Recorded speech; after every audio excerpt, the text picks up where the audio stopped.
Hello, everyone. My name is Mark Dolfini, and you don't really care that much about that. What you care about is the fact that you are on Business Plans 101. It's so very good to see you. I'm glad that you could join me in being here on time.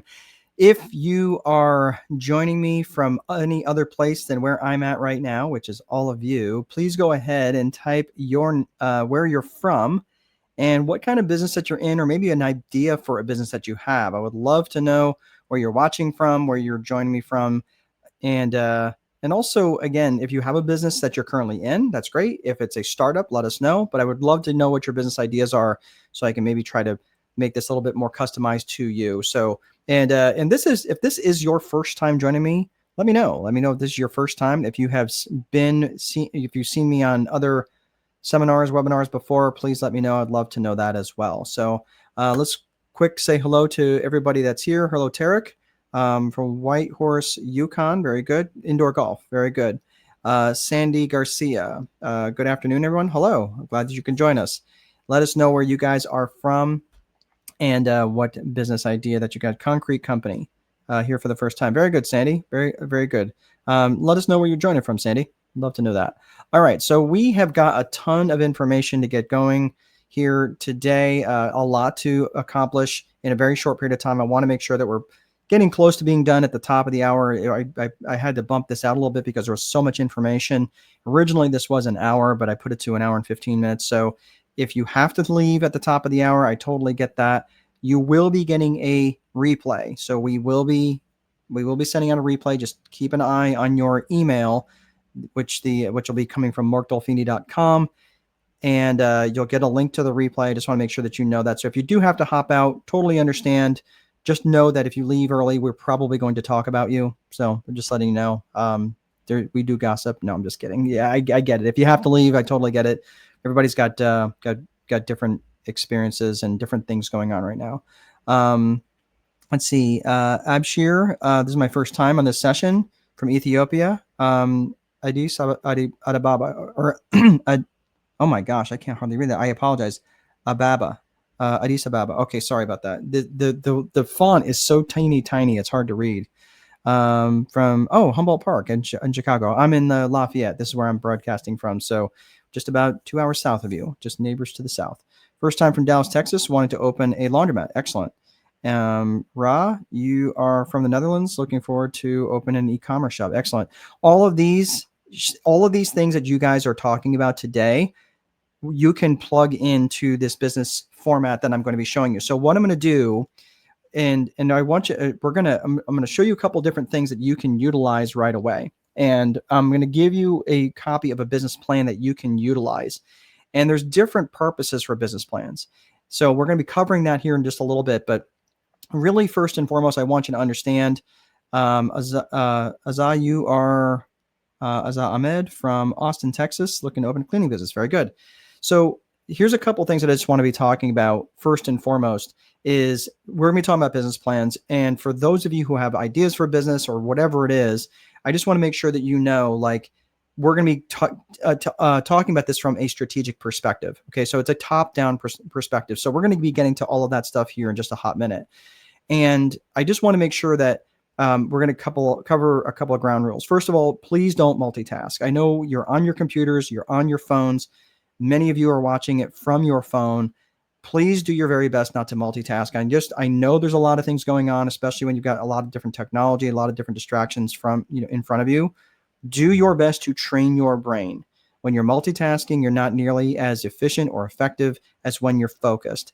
That's just the way our brains work. For those of you who think you're great at multitasking, just letting you know, our brains don't work more efficiently that way. It's really more task switching than it is about being efficient and being effective. So please, just for the next 55 minutes, train your brains to stay focused, stay plugged in. And if you have to leave, I totally get it. Take as many notes as you possibly can, but you will be getting, if you miss something, we're going fast. If you miss something, there will be a replay coming in after the fact. So that's the first thing. The other thing is, I just want to make sure that you guys know is that, and I'm going to tell you something that maybe you don't necessarily want to hear, but again, I operate as a strategist. I work for a lot of different types of companies. I work for solopreneurs. I've worked for business owners who have many employees. And here's the thing that I feel is a universal truth that many people don't necessarily want to hear. Okay. But you're going to hear it from me. Many businesses that people start are not necessarily scalable, and you cannot scale a broken business model. So not only are not all businesses scalable, it's impossible to scale a business model beyond a certain point. You can scale one that's kind of limping along, but I'm just letting you know right now that you cannot scale a broken business model. That said, it doesn't mean that it's a business that you shouldn't do. Back when I was climbing out of my wreckage of 2009, if anybody remembers the Great Recession, I was about $6 million in default on real estate from this real estate portfolio that I had built. And one of the fortunate things during that time is I'm actually was pretty handy where I could actually fix a lot of things. So I started a handyman service, and I was able to make anywhere from $500 to $1,500 a day doing that service. Okay, here's the problem. It's not scalable. It was very difficult to find other people that had my skill set. So I'm just letting you know, as we go through these business plans here, I mean, again, there was a real benefit for me doing that work, right? Because it helped me deleverage my cash flow. I was able to take that cash and utilize that to help me build something else, and also helped get out of default. But the thing was, I'm just letting you know that I did that for about a year, but it was completely unsustainable because there's no way I could work 12 to 13 to 14 hours a day doing that kind of work, even though the money was really, really good. Okay. So here's what we're going to do. We're really going to establish a strategy from a top-down approach in creating a business plan for for your business idea, whatever that happens to be, or even if you're in a business right now and you want to scale that. And there's lots of different reasons to have business plans. Okay, so we'll get into that here in a little bit. So again, this is a strategic approach to managing your life and your business, and I want you to think about this. We're not going to get super granular on certain things until the end. So when we start to talk about different types of analyses that we need to do, so when we're thinking about doing a market analysis, understanding our client avatar, this is the sort of stuff that where you get granular, and that's the purpose of a business plan. Many people are wondering, like, what's a business plan for? A business plan really is, first and foremost, to show that you are doing your due diligence, that you understand the risks of what is going on in a specific market, that you understand your client avatar, that you understand your specific core purpose of what business that you're going to be in and what problems you specifically solve. We'll get into all that here in a little bit, but I just want you to understand, specifically, who is this for? This is for either new or established businesses. Why would it be important for an established business to come up with a business plan? Why do you think? Why do you think it would be important for an established business to come up with a business plan?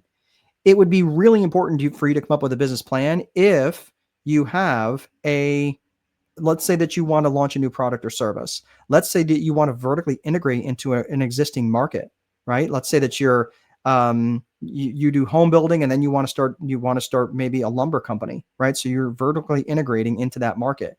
These are all sorts of things that a business plan will help you do. It'll help establish a market analysis, a threat analysis, overall industry trends. You're going to understand your demographics, things like that. Okay. So this is really, really important. So here's where you can get a copy of a business plan. Okay. It's totally free. In fact, you don't even have to enter in an email address or anything like that. If you go to strategicboardroom.com, you can go and you go to courses and logins, and you just scroll down just a little bit, and it's right there. It's the first thing under free. So again, strategicboardroom.com, go to courses and logins, you scroll down, and it's the first thing under free. So basically there's some paid stuff at the top. You scroll down a little bit, you just click on that button, and it's right in Dropbox. All you got to do is just download it, and it is yours to use. Like I said, you don't even have to enter in your email address, but we agreed not to multitask, right? So make notes, strategicboardroom.com, courses and logins, scroll down, and it's the first one that's under free. All right, so let's get to the agenda. So first and foremost, what we're going to do is we're going to talk about the framework. And the framework is what I mention a lot. You're going to hear me mention this Viper methodology. But this is some of the things that when you're just starting out, I want to make sure that you understand the business framework first and foremost. So I'm gonna go off script a little bit from the business plan, and I'm going to kind of give you some overall things to think about. So when you take this stuff to the business plan, it's going to be much easier for you to plug into the business plan. Okay. So I'm going to basically what I'm training you to do right now is how to fill out a business plan, how to create a business plan. Because when you're in front of an investor, when you're in front of somebody that's got deep pockets, or an angel investor, or a banker, that would be really helpful. If I help a lot of people with their marketing, with their lead generation, right? There's 4 core functions of business: lead gen, sales, operations, accounting. I'll come back to that in a bit, but there's 4 core functions of every business. And I help people in all 4 of those functions. This is really helpful for me if they've done a business plan, if they've already thought through a lot of the things that we're going to be talking about today. So just keep that in mind. So this is the basic framework that we're going to be talking about. Then we're going to get talking about the people. So there's a systems component to a business, and there's a psychology component to business. So we're going to talk about both the systems and psychology. Next is the 4 core functions of business, which has got to be true for every single business. And then we're going to be talking about scaling, because the whole point of, I'm assuming, coming up with a business plan is the fact that you're going to want to grow this business, right? You're going to want to grow this into something special. And then finally, we're going to give you some resources that are free, and what that looks like here at the end. So again, there's no paid offer or anything like that. I just want to make sure that you know that. I guess if there is something that you could pay for, if you really want to buy something, is this book called The Time Wealthy Advantage. This is my latest book in a series of books. If you are outside the United States and you'd like a copy, my suggestion is go to Amazon. That's probably your best way to get it. If you are inside the United States and you'd like to pay a few bucks less, you can go to strategicboardroom.com. It's right in there on the main page. Buy it, and you can get it there. But I'm not here to sell that. I just want to let you know where it's coming from. So the Viper methodology, the Viper framework, is what I wrote about in that book, The Time Wealthy Advantage.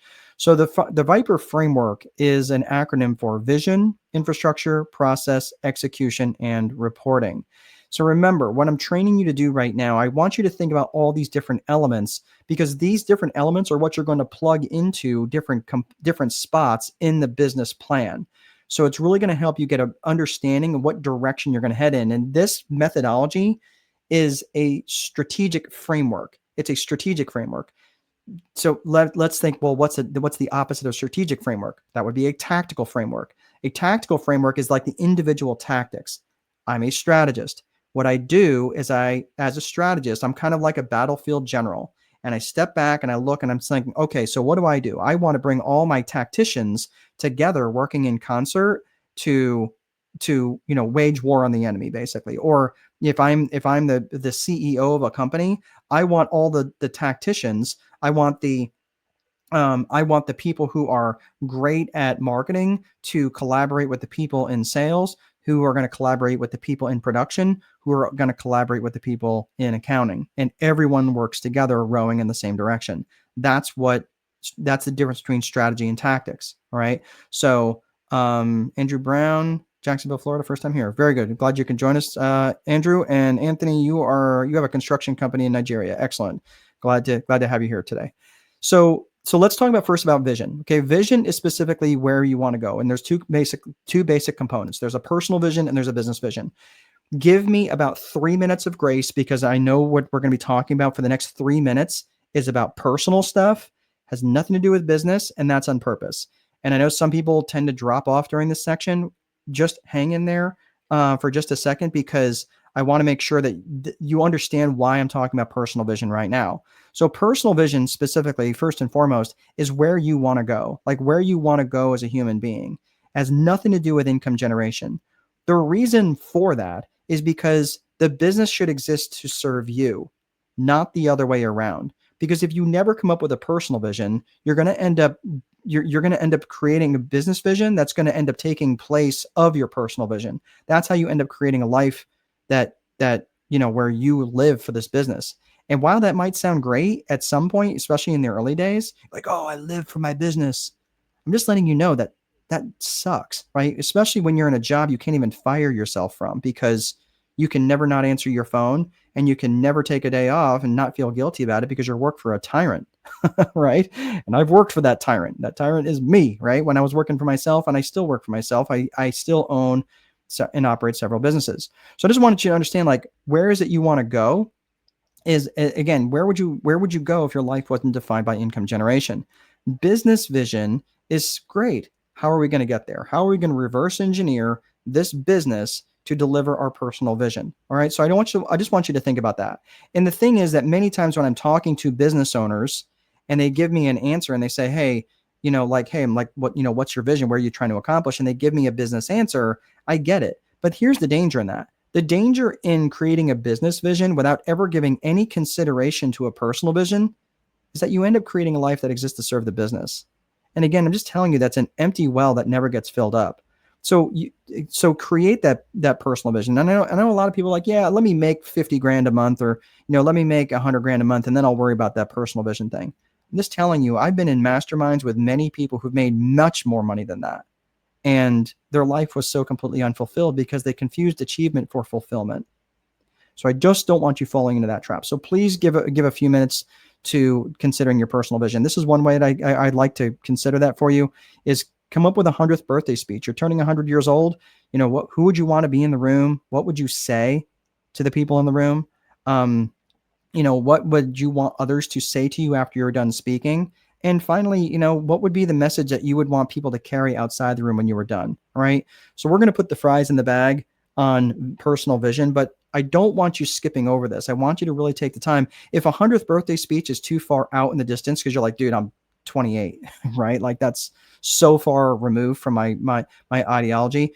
Think about a milestone for you, right? That might be your 30th birthday or your 40th birthday, or it could be when your kids turn 10, right? Or some sort of milestone. Think about a milestone in your life that would matter to you, and what would you want that to look like, right? Think of your next milestone. So for me, I'm 53. That would be when I turn 60, right? Because my daughter will be turning 10. I'll be turning 60, right? That would be a big thing. So that'd be 7 years from now, right? So I'm just thinking, like, what could that look like if it wasn't such a big further thing away? All right. So that's it with personal vision. Let's talk about business vision. Business vision has 3 components to it. Everything here, if you pay attention to nothing else today, please pay attention to business vision, because this is foundational to everything else you're going to do.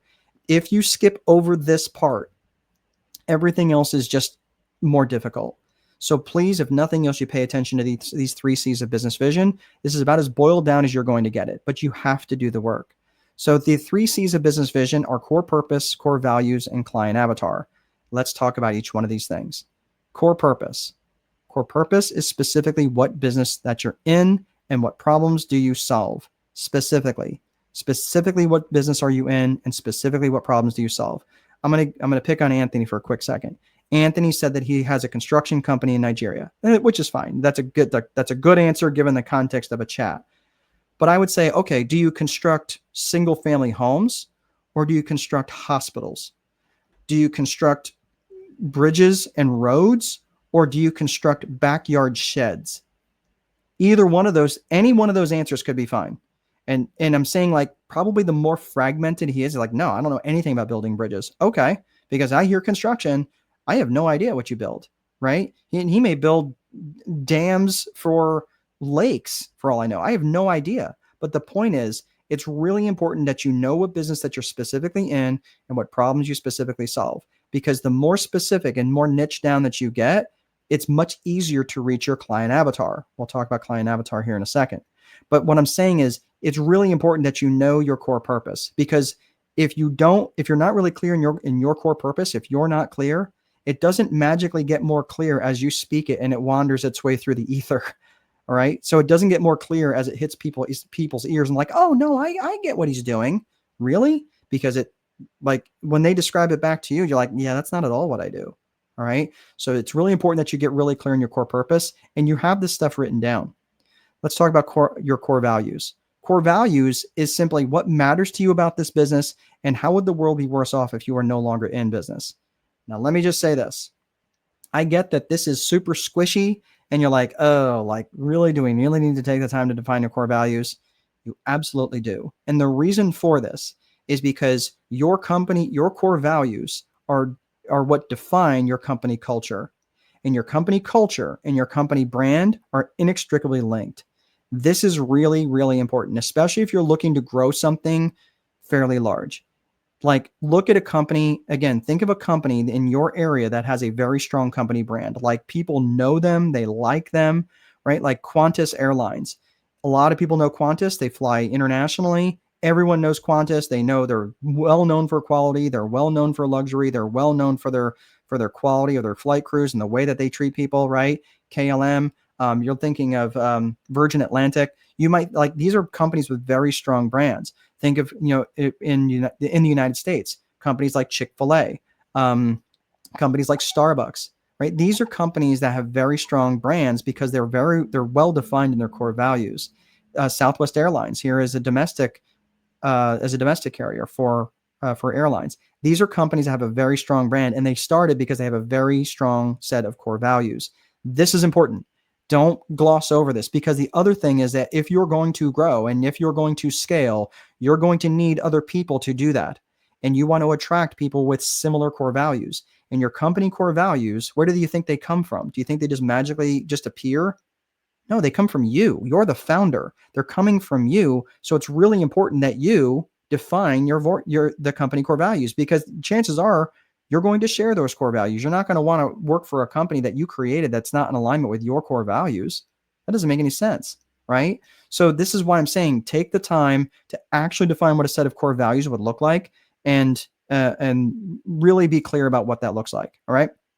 So again, what matters to you about this business? How would the world be worse off if you went out of business? Just answer those two fundamental questions, and that'll get you a good start in your core values. And that'll also matter to anybody that's actually reading through your business plan.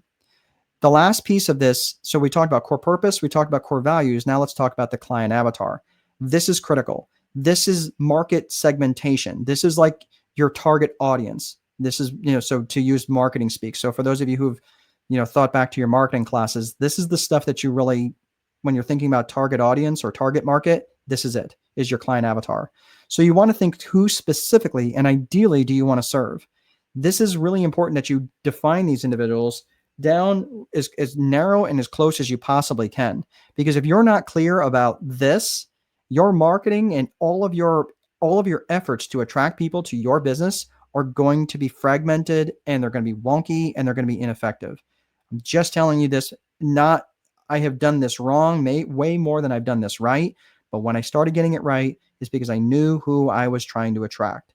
Like, again, I'm attracting specifically, I work with a lot of business owners who tend to be married, business owners who tend to be married, who have kids at home, and business owners with faith who, have faith in God, who have kids at home, right? And they're in business for themselves. Those are the people I tend to attract, right? So I'm not trying to get super weird religion on you. I'm just saying those are the people I tend to attract because that's my avatar, right? These are the people I tend to work with. So, and again, this is important because you need to be polarizing. And I mean, like it's okay that people don't want to work with you. That's not a bad thing. When you're everything to everybody, that means you're kind of nothing to nobody, right? Like you need to be a little divisive in terms of who your specific clients are. Some people you want to attract high-end avatar, and some people you want to attract a middle-class avatar. That's fine. But it's really important that you identify who it is that you want to work with. And you do that by identifying it geographically, demographically, and psychographically. So here's where some work actually comes in when determining your client avatar. You want to think of the geographics, you want to think of their demographics and their psychographics. So geographics is where they are. The demographics is who they are. Like, are they married? Are they single? Do they have children? Are they college educated, etc.? Like, you understand demographics. And then finally is psychographics. Psychographics is how they think and how they buy. How they think and how they buy. So when you're doing this, you think of psychographics, think of the term ALIA, A-L-I-A. That is your attitudes. That is their attitudes, their lifestyles, their interests, and their goals and their aspirations. This is critical because if you understand their attitudes, like what's their attitude on life, what's their attitude on education, what's their attitude on politics, what's their attitude on education, right, or learning or reading, whatever their attitudes are, right? Think of their lifestyles.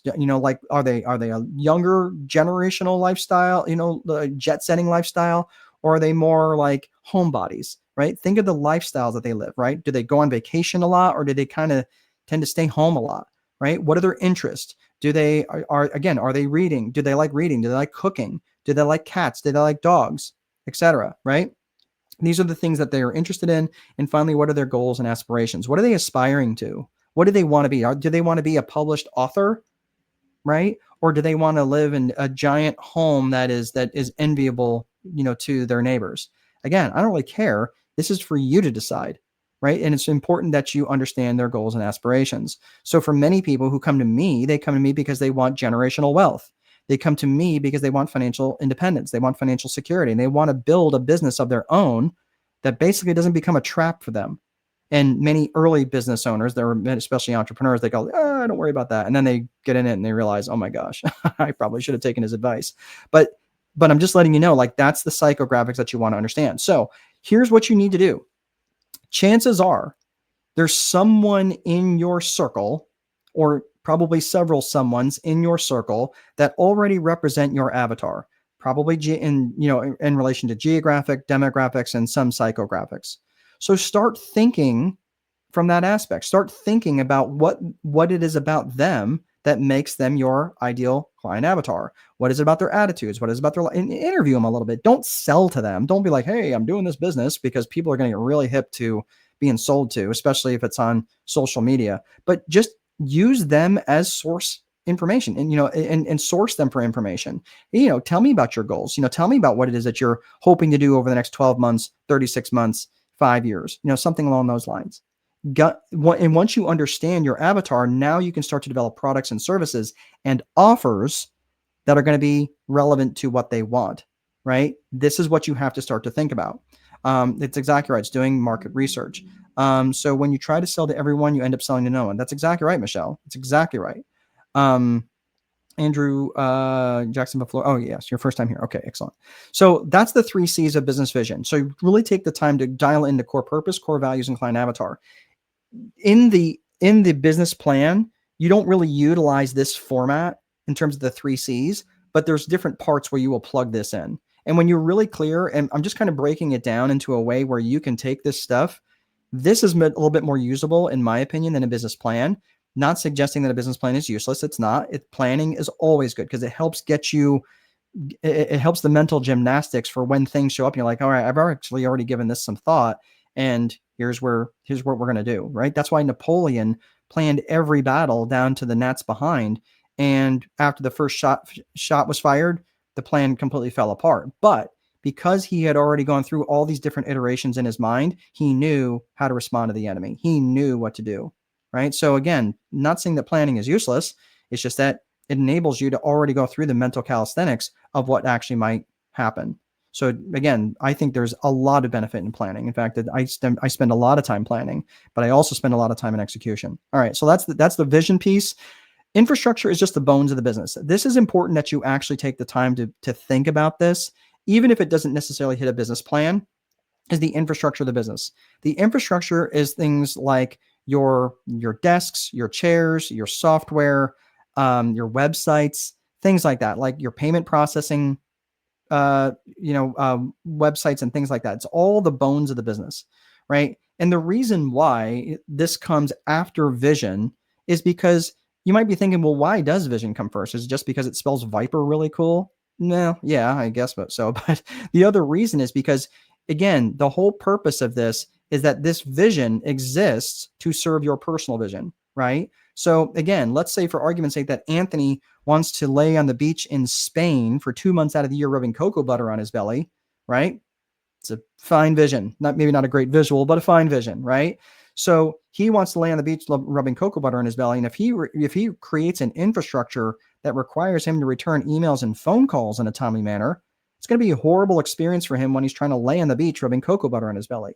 So you want to give thought to that vision piece first, personal vision, then business vision, and you want to create an infrastructure that's in alignment with that vision. Does that make sense? Let me know if that makes sense, right? Okay, Anthony. Let me know that makes sense to you, that why infrastructure has to come after vision. So you want to create an infrastructure that's in alignment with that vision. So we talked about vision, we talked about infrastructure. Now we're going to talk about process. Process is simply how you do stuff. It's not that crazy, right? It's, you're looking at it from both a tactical perspective and a strategic perspective. Let's look first at tactical. Tactical is basically how you do stuff from a day-to-day perspective. It's your standard operating procedures. It's your checklists. It's your day-to-day activities. Now, generally, your process stuff is not really going to hit a business plan. That's probably a little bit too granular, unless you're talking specifically about lead generation and how you're going to get clients. That would probably be something I might want to see in a business plan as it relates to your market research and how you plan on executing on that research. Like if you see a niche, if you see a need and how you plan on reaching out to them, I would probably want to see that as an angel investor. I would want to see that as a banker or someone who's going to invest in your startup or want to see the next plan of your company, right? That is something I would want to see. So I probably wouldn't get super granular on the operational processes. I probably would get a little bit more granular on the marketing and sales function, because again, unless you're spending most of your time in your lead generation or sales activities during the day, like your daily activities need to be occupied by probably 60 to 70% minimum around lead generation and sales, you're going to have trouble growing your entity, right? And I will tell you that most founders probably spend 80 to 90% of their time on lead generation and drumming up interest for their business. So that is the tactical component to process. Now, again, I'm going to put a little box around infrastructure and process right here. So when you look at infrastructure and the tactical portion of process, so infrastructure is the bones of the business. The tactical portion is process. That's how you do stuff from day to day. That's the system of your business. That's the system right there. Everything right there that I just put a box around. Okay. So I just want to make sure that you understand where the system actually lies in the Viper methodology. So let's talk about, we talked about the tactical part of process, day-to-day stuff. Let's talk about strategic. Strategic is around strategic planning. And this is really, really important, especially if you're trying to grow this entity that you are creating. So the strategic planning component, it involves three things. It involves people, it involves the purpose, and it involves promotion. Let's unpack these a little bit. The people are who you're going to need to execute this strategic plan. So whatever that looks like in your strategic planning, you need to think about who you're going to need, because I'm telling you, you are not enough. There's only so much time in a day. You are not, I'm not suggesting you're not smart. I'm not suggesting you're not hardworking, right? But here's the problem. Most people who come to me are very smart and very hardworking. They're really smart people and they have a really good work ethic. The problem, universally, is that they're really smart and they have a really good work ethic. And you're thinking, well, why could that be a bad thing? Here's why it's a bad thing. Because they lack discernment. Because they're so smart, they go, well, this is a problem that I can figure out. So I'm gonna because I've got a good work ethic, I'm gonna spend 20 hours working on that one problem when it's a problem that probably is better served to be solved by someone else. Okay. That's exactly right, Michelle. They try to do everything themselves, and that's where it becomes the problem. So this is where you need to start thinking of who can I hand this off to, not how should I do it. So in the strategic, in the business plan, I would want to know the people that you plan on bringing in to help you with things that you're not necessarily great at. Maybe it is around lead generation and marketing. Maybe it is around sales. Maybe it is around the accounting or finance function. But whatever it is, make sure it is in your plan to bring in other people so that you can scale. Because again, as good as your plan is, I'm telling you, you're going to grow out or outpace your capacity to do the work, especially if you're planning on doing the operational function, which is the fulfillment function, right? If you're a cleaning business, for example, and you're planning on doing all the cleaning, right? Like you're going to get constrained by capacity by the operation. When I was doing the handyman function and I was bringing in like $1,500 a day, it was me doing it all. And I couldn't train anybody else. I barely had time to answer the phone. I barely had time to do all the accounting and bookkeeping and everything else. But again, because I needed other people, and quite frankly, it wasn't a scalable business model, not one that I wanted to scale anyway. All right. So you have to think of the people component. Delegating tasks. That's exactly right, Anthony. Right. This is where most people get hung up around the business psychology of things. So let's talk quickly about purpose. The purpose of the strategic plan has to align with the core purpose. Now, where have you heard core purpose already? Where have you heard core purpose already from me? In the business vision, right?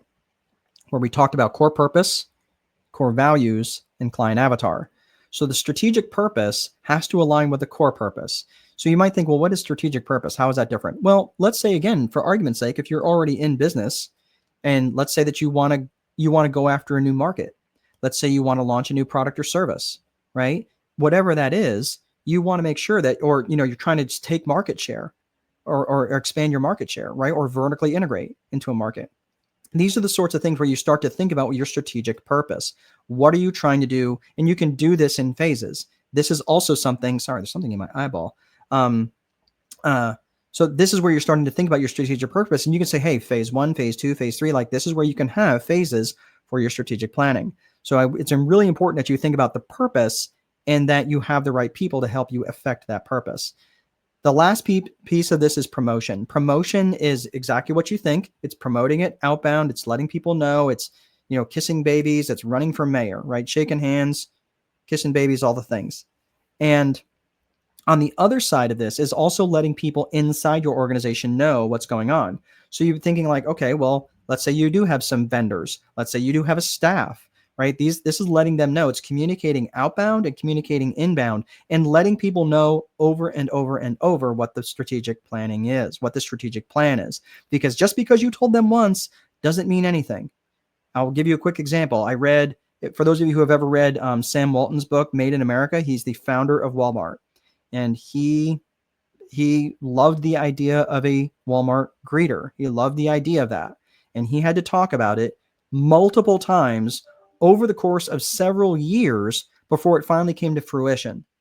He was the CEO. Like, don't you think like he could just rule by decree and say, I want all stores to have greeters?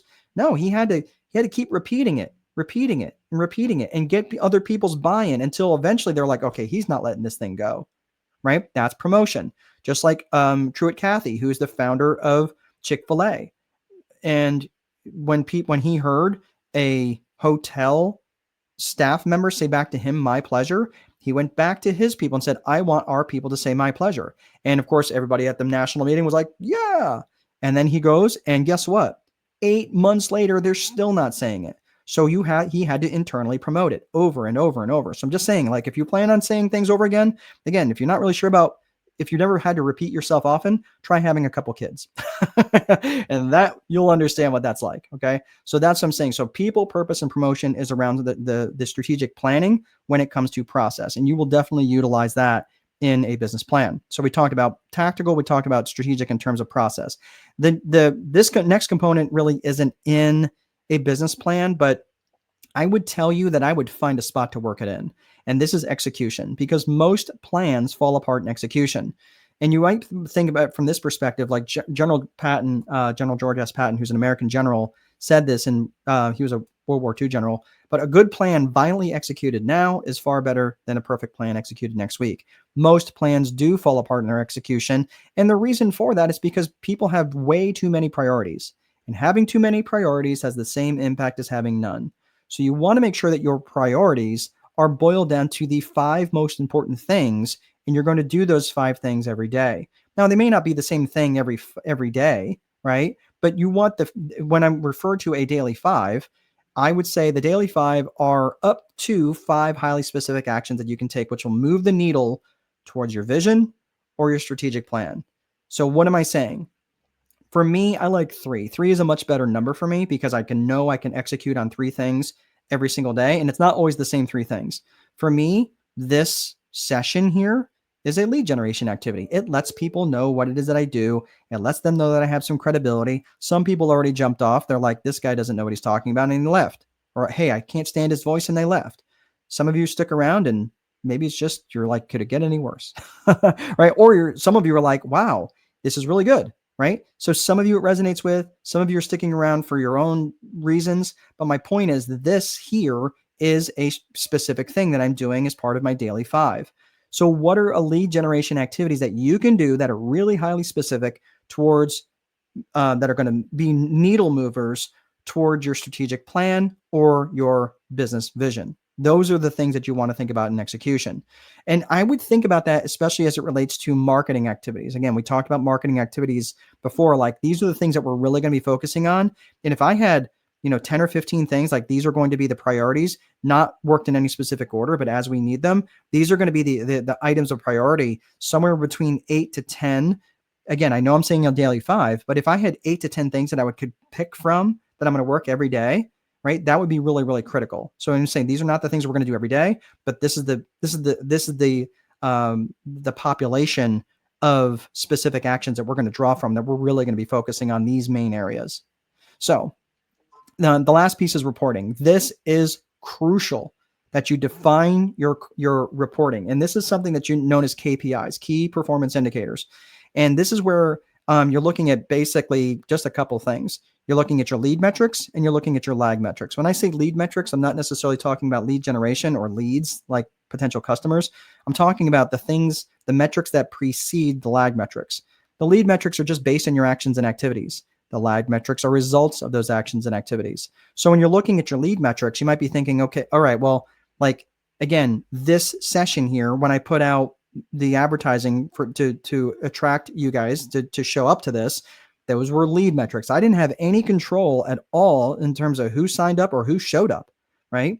I don't even remember how many people actually signed up. I didn't get to look at the number right before the session. But the point is, let's say it was 50. Well, we had at one point 15 people on this call. So I'm saying like, okay, so and that's about right? Somewhere around 20 to 30% of people generally show up. That's pretty typical, right? So that's a lag metric. I have zero control over the lag metric. I don't have control over whether you buy or whether you show up or what you do, right? But it's still important to track. It's still important to know the lead metrics of the actions and activities that you're taking, and the lag metrics in terms of how you're going to measure the results. This is really important. It's not just financial. It's really important that you're measuring the activities and actions and the KPIs, and that's indicated on your business plan. Find a spot somewhere to put that on your business plan. All right. Definitely resonates. Okay. Very good, Sarah. Thank you. Can you go over purpose again? Yeah. So I'm going to do this real fast. Again, you're going to get a replay on this, but the purpose is the strategic purpose. Okay.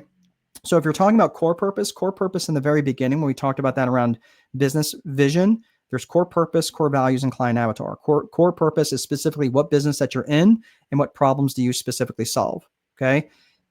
Again, you'll see that on the replay. When you come back, when you get down to infrastructure and then process has two components. That's tactical and strategic. Strategic has people, purpose, and promotion. The purpose of your strategic plan may be to gain market share. It might be to launch your new product or service. It might be to vertically integrate or, launch a new product line, right? Or something new. Okay. That's the strategic purpose. It's really important that you define what the strategic purpose is, because think of your infrastructure and tactical process as like a boat, right? It's like a warship and it's in the harbor. Well, you want to take it out of the harbor, right? Like you want your business to just go somewhere, not just be pushed around by the winds of fate. So this is where you're like, okay, fire up the engines. We're going out of the harbor and we're setting a course. That's what strategic planning does. And the purpose is the course that you set. Like the strategic purpose is the course that you set. Okay. So hopefully that makes more sense. Getting a thumbs up. Thank you, Sandy. Okay.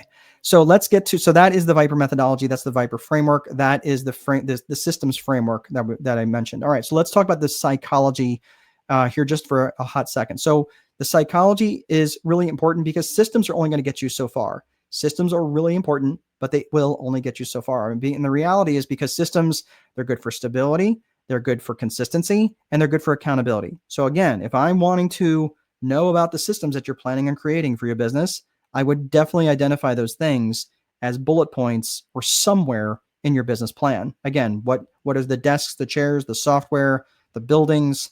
What's the stuff you're going to need for your infrastructure, right? That's all part of the systems. And of course, the processes, as we talked about, the systems and the tactical part of process are what delineate the systems.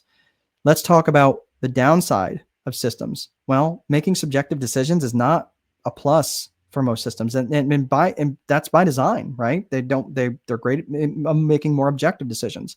Adapting to rapid market changes is not generally what a system is good at. Coming up with creative solutions is not great. Again, you can have tools like AI certainly help you with creative solutions, but in terms of the human brain, when it's made a full commitment to something, massively creative. And then finally, maintaining and developing human connections.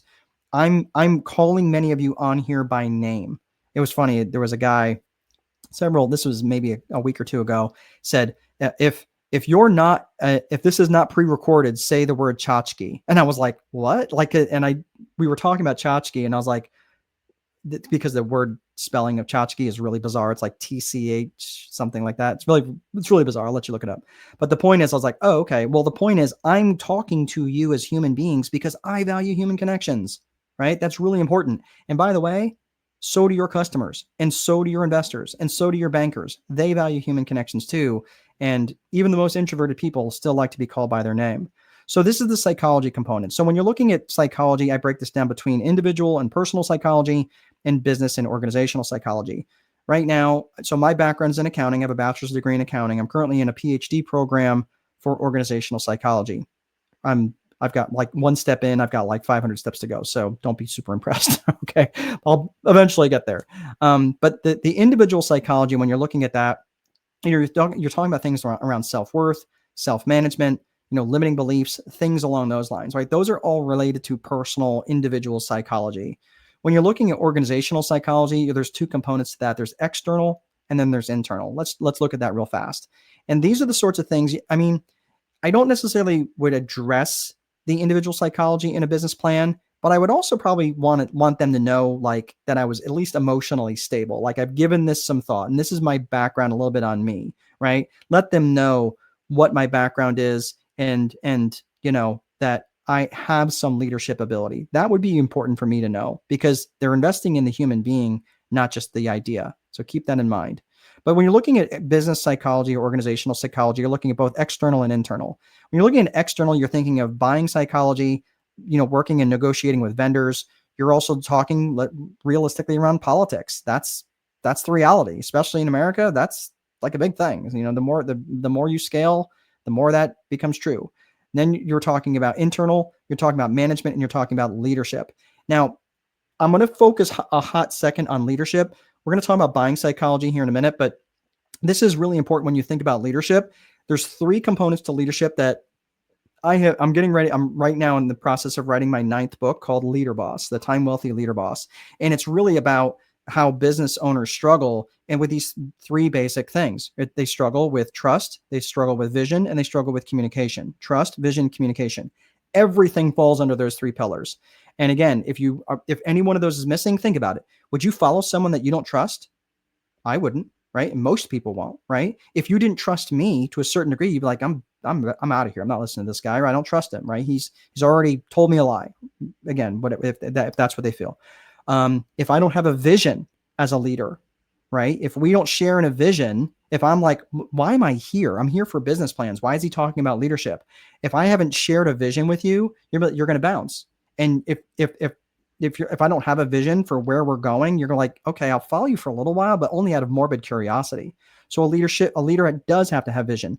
In my opinion, that's also why I think a vision does belong in a business plan. It's really important that you convey that vision to the investor or to whoever is going to be in front of this, or at least have it written down for you. That's really important. So knowing how to create trust and maintain trust around competence and character, lots of other areas around that, how to create and maintain a shared vision, and how to communicate and how to articulate and how to make sure that the open lines of communication are there. And even around infrastructure around communication, how do you plan on keeping those lines open? So I'm just letting you know, does leadership really matter that much? Is that just really something really squishy and soft? It absolutely does matter. And I'm just going to say this for really fast for those of you, again, I'm writing Leader Boss, as you know, and the main premise of Leader Boss is going to be around identifying the two areas of caring versus candor. If you have too much caring and not enough candor, you're going to be like, yeah, he's a nice guy, and they're going to walk all over you. If you have too much candor and not enough caring, they're going to view you as a tyrant, and they're going to do only what is asked of them and not one thing more.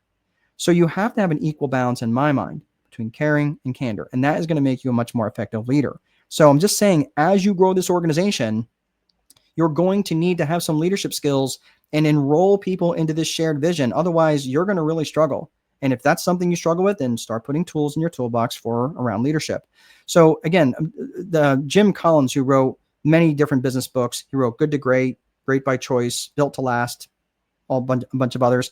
He recognized that level 5 leader companies are significantly more profitable. They grow much faster. They have a much stronger company culture. And they also have a defined set of core values. Where have you heard core values before? You heard that in your business vision. right? So I'm just saying, like, these are the sorts of things that, again, this is going to come back around here again. And this level 5 leaders are the ones who are able to develop to create massive amounts of trust. They had a shared vision, and they were able to communicate and articulate things well. So this is where level 5 leaders are defined. I'm just going to show this really fast, this graphic. These are Amgen, Intel, Microsoft, Southwest. These are American companies that have grown really, really well over the last 30 years. During this research, this was taken from Built to Last. But Amgen grew 24 times faster than the market, right? And over the 30 years, and 77 times faster than the industry. When you look at Southwest Airlines, 63 times the market. Are you kidding me?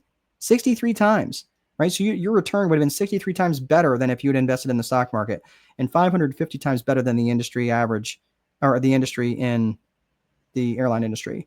So frequently, the 100 best places to work, the list that is generated, frequently represents the companies with the highest stock returns. And that's because of their leadership. So leadership does make a huge difference. Please don't gloss over that. Please don't just think that because you've got a great idea that it's going to take off. It requires good management and excellent leadership. So if that is something that you struggle with, start reading some books, right? I'm going to be hosting a leadership class here. It's going to be a quick session under trust, vision, and communication. Go to that one. But please don't let me be the only person that talks to you about leadership. Dial into it. Start reading as many books as you can on leadership, and really put good leadership tools in your toolbox. Because the reality is, growth is what requires change. Growth necessitates change. And leadership is what manages that change. That's the truth. And I'll tell you what, I'm a far better leader than I am a manager. And I've had other people say that to me, especially people who have worked for me. They say, yeah, Mark, you're not much of a manager, but you are an amazing leader. Great. You know why? Because I've got great managers underneath me that allows me to be a great manager, or I'm sorry, being a great leader. They are great managers, which allows me to be a great leader. So that is one other quick thing I just want to make a point of, is that the speed of the leader is the speed of the team. You're not going to be able to have a team that's going to be able to outpace the leader. Think about it. If you're the guide, if you're the leader that's going up the hill, and you're showing them the way, they can't go faster than you. They might go ahead of you a little bit, but you need to establish the speed and the pace of your team. So if you take forever to make decisions, if you are naturally indecisive, then you need to find a way to get to decisions much, much faster, because that is just the reality when it comes to being an effective leader. So that is the framework. We talked about systems. We talked about the psychology. Okay, that all of this stuff is what needs to go in your business plan. So think about that. Start to think about what the leadership is going to look like. Start to think about the company culture. Start to think about the brand that you're going to put out there. That's really critical. And again, that would be something that I would want to read in a business plan, that person has at least given that some thought. Let's talk about the 4 core functions of business. This is true in every business. The 4 core functions are lead generation, sales, operations, and accounting. And the customer's journey through your company happens in that order. First lead gen, then sales, then operations, then accounting. And that is, again, that's pretty straightforward. So when you're thinking about lead generation, again, that's letting the world know what it is that you do. Sales is what closes the loop. Operations and fulfillment is what the company does, right? Like if you're a roofer, you put on roofs. If you're a baker, you bake cakes, right? If you're a candlestick maker, you make candles, right? Whatever. But the point is, that's what the operational function, and the accounting function is obviously what tracks the money and the metrics. So that is the 4 core functions of business. Let's talk about scaling this thing. Okay. So when you've got the lead generation function, let's talk about lead generation. And again, whenever I'm going through the lead generation function, I'm thinking about infrastructure. I'm thinking about processes. These are the things like, what do I need to make sure that the lead generation function has the infrastructure and the processes that I need in order to grow? So the lead generation function targets your ideal client avatar. Where have you heard that before? You've heard that in your business vision, right? So this is where stuff, again, keeps coming back around. That's why I said the 3 C's of business vision are foundational, because you keep hearing that stuff over and over and over. And when you know them, those 3 things cold, you are able to develop a set of offers, a series of offers, a series of answers to all of their problems. So this is why it's really important for you to know these things. But again, this is what targeting your client avatar comes into place, because you know exactly who you want to work with. It's much easier for you to direct your lead generation and marketing towards. And again, these tend to attract the clients with the most amount of money and bring their least amount of drama. And I don't know about you, but I am not about drama. So I'm just saying this is where you want to make sure that you get clear on your client avatar so you can be effective in your lead generation. I'm going to give you a quick assignment. This is not something that you're going to be able to do right this second. Let me get my dome out of the way. But take these 15 reasons why people buy. And this is part of understanding buying psychology. So when you're thinking of buying psychology, this is really important for you to understand, like, why people will, generally people are going to want to buy because they want to make money. They want to buy because they want to save money. They want to save time, avoid effort, escape pain. And pain can be physical pain. It can be emotional pain, spiritual pain. People will buy because they want more comfort in their life. They want to feel better health, right? Sometimes less stress, right? They want to feel more love. They want to gain praise, increase their status. They'll buy for truth, and they will especially buy for truth if they have felt lied to in the past. That's a big thing for lots of people. They'll buy for growth. They'll buy for novelty. Something's new and improved. They'll buy for more control or more certainty, and they'll buy to be in contribution to others. So here's what I want you to do. I want you to take this list, and I want you to take that list, and I want you to think of all the ways, directly and indirectly, that you help people make money. All the ways. And you're like, well, my product or service doesn't help people make money. Well, listen, I said directly or indirectly. Get creative with your answers. Get a little wonky with your answers. I don't care. But come up with 10 or 12 reasons how you help people make money. How do you help people save money? How do you help people save time? Get creative with the answers. Some of them are going to be more of a natural fit. But when you've gone through this list, and let's say that you have 10 answers under each one of these categories, you've now got 150 reasons why people want to buy your product or service. And some of those answers, admittedly, are be a little bit of a stretch. They'll be a little wonky. But this is what's going to help you get really clear on your avatar. It's also going to help you get really clear on your product or service, and it's going to get you really clear on your offer, on your offering. So that, again, when you're putting this stuff together and you understand their buying psychology and you start talking about your client avatar in your business plan, you're going to be talking about them as if there's somebody that you already know. So take the time to get really clear psychologically who your buyer is. And this is about understanding buying psychology. Does this make sense? Does this make sense? Everybody understand the assignment? If you do nothing else, 3 C's and do this. 3 C's of business vision, core purpose, core values, and client avatar, and spend the time doing this. It will yield you plenty of results, I promise. At least if nothing else, you'll be very clear in terms of what business that you're in, what problems you solve, what kind of business vision that you have, and who specifically you want to serve. All right. Okay. So, all right, let's keep moving because I want to keep you guys get out of here a reasonable time. All right. So 4 core functions of business. This is, again, the lead generation. Everything has to support the lead generation function. Everything has to support this, because I'm telling you right now, you can have the best idea. You can have the most amazing idea. You've built a better mousetrap. Congratulations. You can have the most efficient business. You can be a paragon of virtue and everyone loves you. And your sales technique is so dialed in, you can sell ice to Eskimos and you can sell voting booths to Castro, and you can still starve. The reality is, without leads, sales don't happen, operations don't happen, the accounting function, all you're doing is spending money. There's nothing to count except the money going out, and you will starve. So I'm just telling you, when you start this endeavor, you can never take your foot off the gas when it comes to lead generation.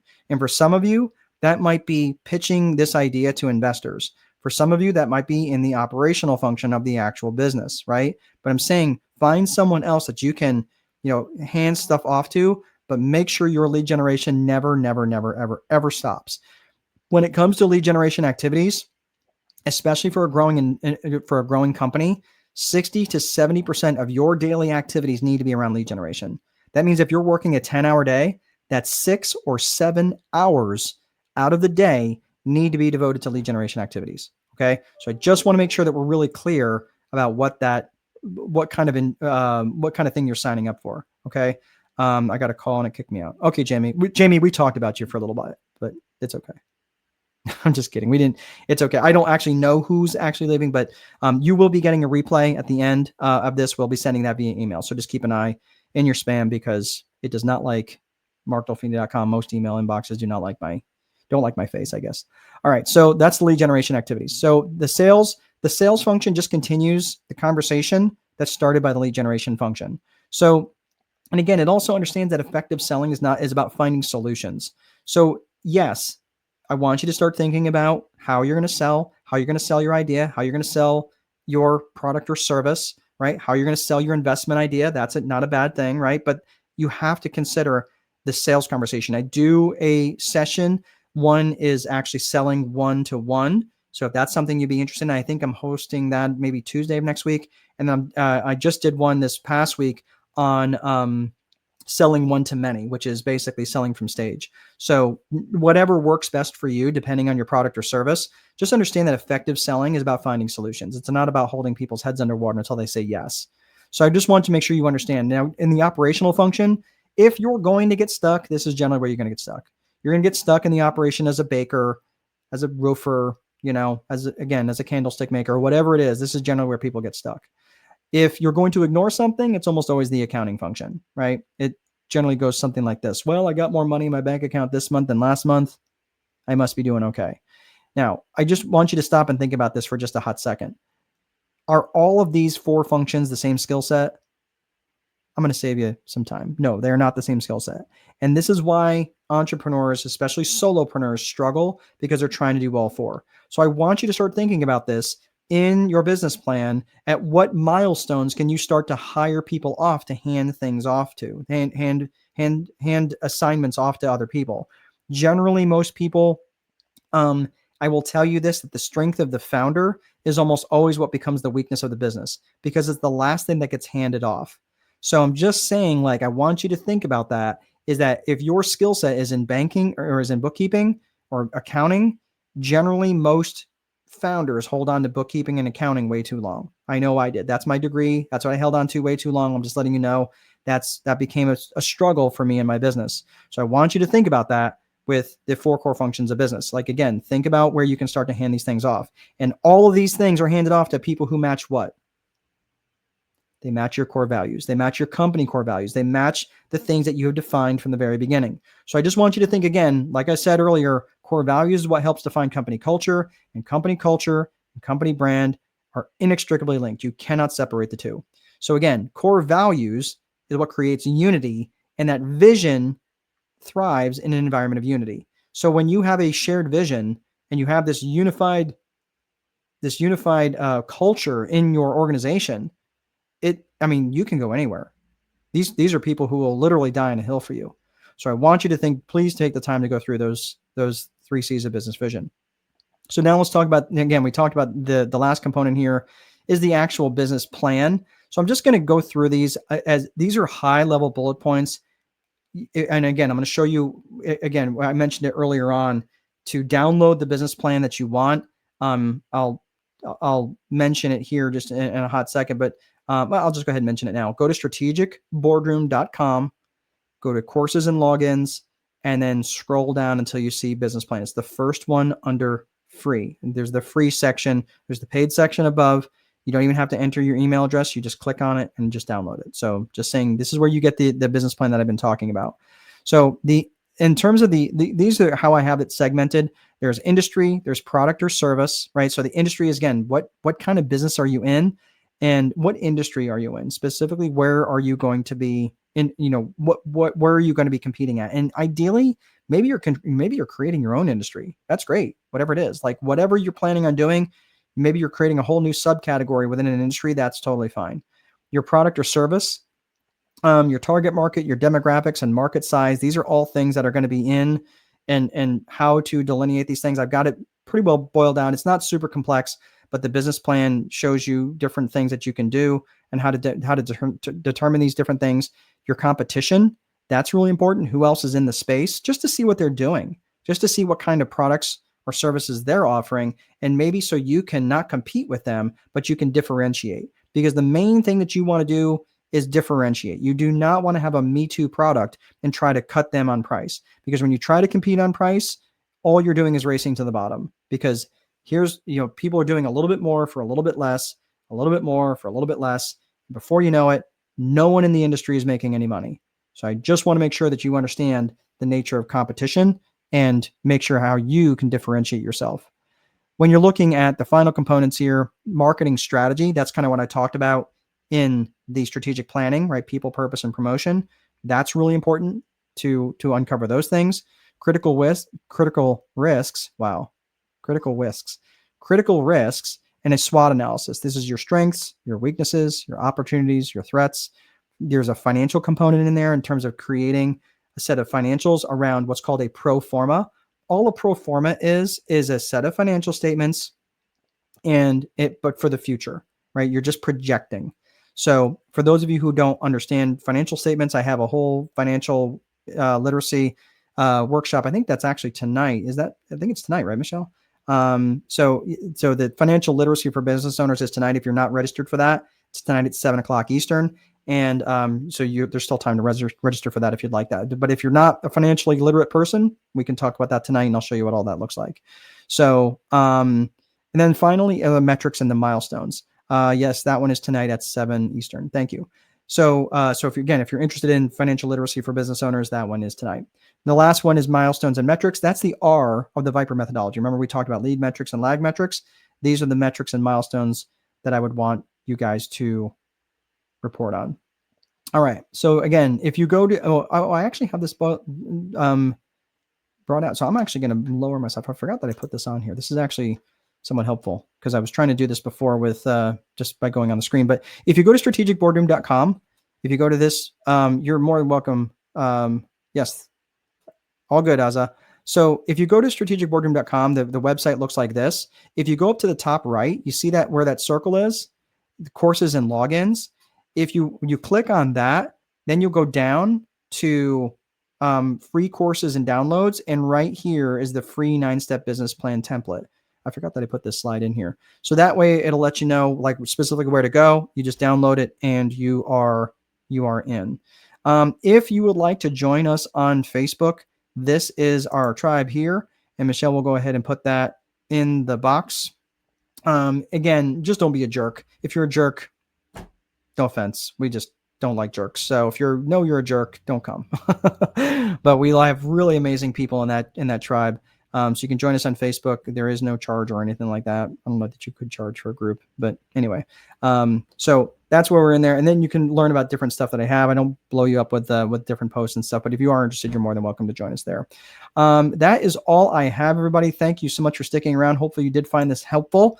And I really appreciate it. I'm really interested. You will be getting an email for the replay in your email inbox, probably sometime in the next day or so. So just keep an eye out for that. And there'll be a link to the replay, and that'll be on YouTube. And I wish you guys the very best in your endeavors with your business plan. And thanks so much for stopping by. We'll see you guys next time. Take good care.